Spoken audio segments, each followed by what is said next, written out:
लोग घर आते हैं और कहते हैं कि हमें आपके कुत्ते से डर लगता है कि वो हमें खा जाएगा, खा जाएगा। They literally use the word खा जाएगा। ये खा जाएगा, इसे देखो एक बारी, इसे देखो, ये क्या खा रहा है। ये अपना खाना तक नहीं ढंग से खा रहा है क्योंकि ये बाकी सब कुछ खा रहा है उसके अलावा। ये किसको खा जाएगा? मेरी तो कीच को खा जाएगा। हाँ, इतना तो मेरी कीच को खा जाएगा। Hello hello hello hello. ये मुझे छोड़ के किसी को नहीं खाता। Hello hello. ये किसी को खाएगा? ये कपलेबाज। देखो देखो ये देखो, ये मेरा रास्ता रोकेगा। ये किसको खाएगा? ये इतना प्यारा बच्चा है, इतना प्यारा बच्चा है।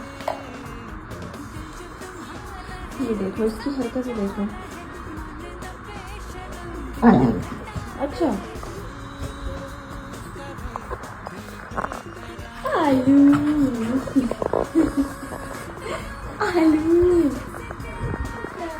ये तो आलू यार।